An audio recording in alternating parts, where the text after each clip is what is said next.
오늘은 한국전쟁 정전협정이 체결된 지 62주년을 맞는 날입니다. 우리의 분단을 상징하는 곳, 비무장지대 DMZ를 떠올리시는 분들 많으실 텐데요.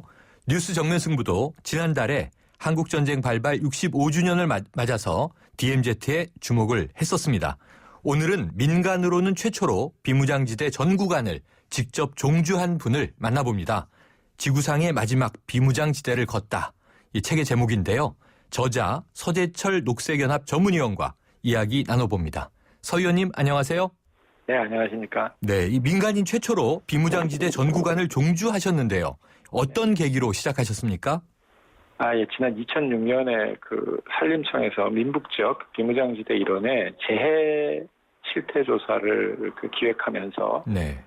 저희가 이제 그 조사에 직접 참여하게 되었고, 산림청과 국방부의 어떤 협의하에 이 비무장지대 전 구간을 종주하면서 그 재해 위험 조사를 통해서 재해를 방지하는 그런 대책을 마련하는 그런 어떤 연구 활동의 일환으로 전 구간을 조사했습니다. 네, 목적도 있으셨군요. 네네. 그러면은 이게 종주라고 하는 게 발로 걷는 건데요.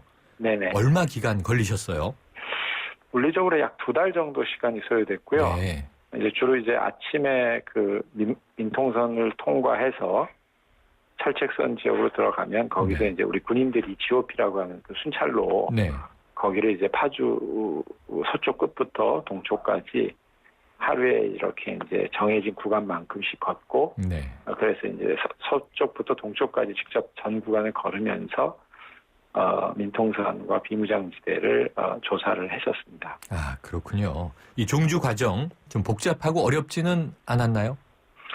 물론 준비를 저희가 한 6개월 정도 준비를 했고, 네. 거긴 또 엄연한 안보의 현장이기도 하고, 네. 또 군인들의 생활 공간이면서 또 각종 그 지뢰 위험이나 이런 것이 있기 때문에 사전에 그 관계기관이나 특히 군과도 협의를 충분히 해서 저희가 뭐 군인들이 근무하시는데 큰 어떤 지장이 없는 범위 내에서 조사를 하려고 노력을 했고, 네. 다만 이제 비무장지대가 생소하고 거기에 근무해본 군인 이외에 이외 사람은 군인조차도 그 안에 생활이나 라이프 네. 스타일이 어떻게 돌아가는지 잘 모릅니다. 그래서 그런 준비를 하는 과정이 조금 까다로운 점이 있었고, 네. 또 이제 실제 걷는 과정에서는 대부분이 계단, 경사 지역은 계단으로 많이 돼 있었기 네. 때문에 물리적인 체력 소모도 상당히 있었습니다. 그렇군요. 자, 경기도 파주부터 시작했고요. 경기도에서 강원도로 이어지는 길이지 않습니까? 예, 어느 그렇습니다. 곳이 가장 기억에 남으세요? 그 특정해서 어디가 더 뭐 좋았다라든지 이렇게 말씀드리기는 어려운데, 아무래도 역사적인 의미가 있는 뭐 임진강을 통과할 때라든지, 네. 그리고 한국전쟁의 어떤 그 역사가 서린 철원의 주요 전적지, 네. 그리고 이제 사실은 비무장지대가 전체 우리 군이 이제 지키는 경계로 11개 사단이 이제 근무를 하시는데, 저희가 걸을 때 가장 좀 고생을 많이 하시는구나 했던 지역은 7사단 지역이었고요. 그리고 경관적으로는 철원의 김하 쪽에 네. 계웅산과 그다음에 저기 남대천이라는 지역이 있는데, 그쪽이 아무래도 상당히 좀 그 인상적인 그런 네. 모습들을 보였습니다. 그렇군요. 또 이 비무장지대의 유일한 민간인 거주 지역이죠. 대성동 네. 마을인데요.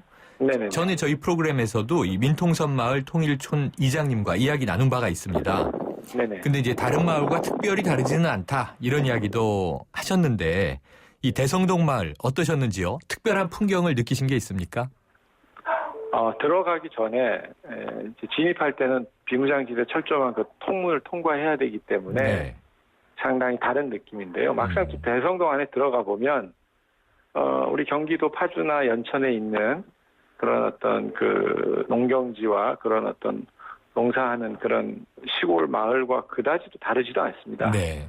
그러나 이제 다만 주변에 그 우리 대성동에는 대형 태극기가 철탑이 있고, 네. 또 맞은편에 북한 선전마을이라고 하는 기정동 마을이 보이고, 네.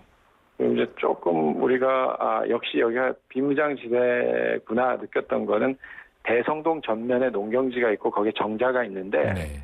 그 정자에 바로 쓰면 바로 뭐 한 1, 200m 앞이 MDL 군사분계선이기 때문에 네. 그런 모습들은 상당히 저희도 여기가 비무장지대 한 가운데구나라고 느꼈고요. 나머지 만약에 대성동 마을이나 그 논바닥에 딱 쓰면 여기가 비무장지대 한 가운데일까라고 할 정도로 어떤 면에서 상당히 전원적이고 어떤 그 조용한 네. 그런 우리네 경기도 파주의 어떤 농촌 모습과 크게 다르지 않았습니다. 네, 그렇군요. 이 비무장지대가요, 전쟁의 상처를 안고 있으면서도 또 예, 우리나라 생태계가 가장 잘 보존되어 있는 곳 아닙니까? 예, 이 그렇습니다. 비무장지대에서만 볼 수 있는 동물들도 많다고 저희가 이야기 나눈 바 있는데요. 이 예. 동물들 마주치신 적도 있으세요? 네, 그렇습니다. 저희가 그 사양도로 빼놓고 네. 이제 국내에서 주요 멸종 위기종이나 희귀종이라고 하는 대표적인 뭐 사냥이라든지 수달이라든지 네. 그 밖에 뭐 여러 동물들 고란이라든지 어쨌든 포유동물들은 우리가 그 걷는 기간 내에 수시로 마주치게 됐고요. 네. 가장 특징적인 것은 우리나라에서 특히 국립공원이나 백두대간에서도 네. 중대형 포유동물은 사람과 마주치는 것을 극히 회피합니다. 그래서 실제 지리산 설악산 국립공원에서도 이런 동물들과 직접 마주치는 경우는 극히 이례적인데 그 철책선 주변에서는 동물들이 사람을 회피하지 않고 이제 역사적으로는 군인들이 야생 동물의 어떤 밀렵이나 포획이나 이런 것을 안 하는 그런 독특한 문화가 있습니다. 네. 동물을 잡으면 부대 사고가 난다라는 그런 군인들 사이에 정서도 좀 있고 해서 그런 이유도 있고 또 본래 그곳이 안정적인 서식처이기 때문에 네. 사실은 또 비무장지대가 원시림이 있다 이런 곳은 아닙니다. 지금도 생태적으로 봤을 때 우리가 천이 과정에 있고 네. 그리고 다양한 어떤 그 숲과 하천, 습지 그 밖에 숲의 형태도 평원림, 하반림 이렇게 다양한 패턴이 있는데 그래도 우리가 생태적 가치를 주목하는 것은 기후대에 있어서 온대림 지역에서 네. 이렇게 일정한 생태축 약 250km 넘는 그런 벨트가 인간의 간섭이 없이 생물만의 공간으로 거의 우리 군이 활동하는 것 이외에는 어떠한 인간의 생활이나 행위가 그 자연에 영향을 끼치지 않기 때문에 네. 그런 측면에서 이제 주목할 만한 것이고 어쨌든 동물들에게 있어서는 한반도에서 이례적인 안정적인 서식처인 것은 분명한 것 같습니다. 네. 우리 땅이지만 우리 땅이 아닌 것 같은 이곳.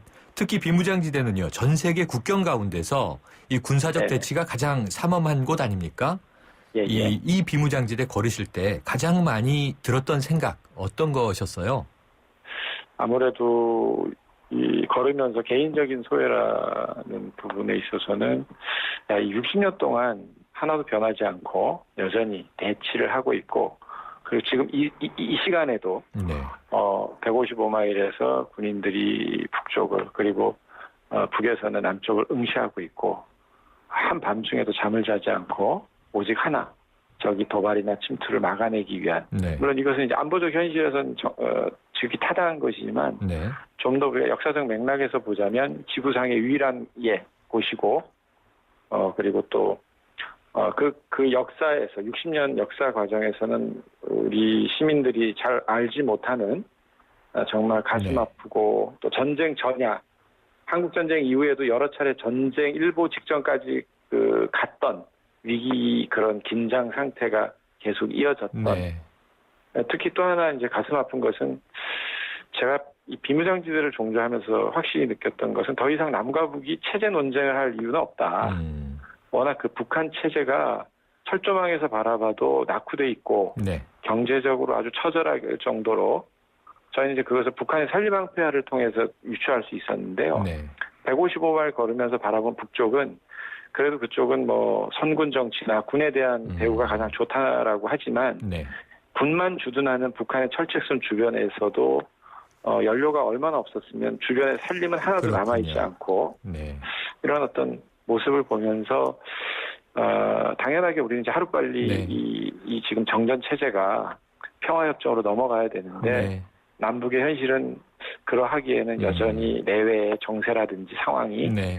여전히 어렵고 그런 것들이 개인적으로 상당히 가슴 아픈 예. 게 느껴지는 대목이었습니다. 네, 위원님 짧게 하나 마지막으로 여쭤볼게요. 이 책을 네네. 통해서 보니까 비무장지대 DMZ를 세계 문화유산으로 등재해보자 이런 제안을 하셨던데요. 네네. 현실적으로 가능하다고 보세요? 지금은 가능성이 아직은 적겠지만 어쨌든 이 정전 체제가 20세기 인류의 역사에서도 그렇고 이것은 뭐 당연하게 가야 될 길은 평화협정을 체결하지 않으면 통일의 네. 길로 절대 갈 수 없는 것이기 네. 때문에 남북관계 개선된다면 발상의 전환해서 이 냉전의 현장을 인류의 평화의 공간으로 우리가 디자인한다 했을 때는 알겠습니다. 세계 문화유산이 적절하지 않을까 이렇게 네. 생각합니다. 알겠습니다. 오늘 말씀 감사합니다. 네네, 감사합니다. 지금까지 지구 마지막 비무장지대를 걷다의 저자 서재철 녹색연합 전문위원이었습니다.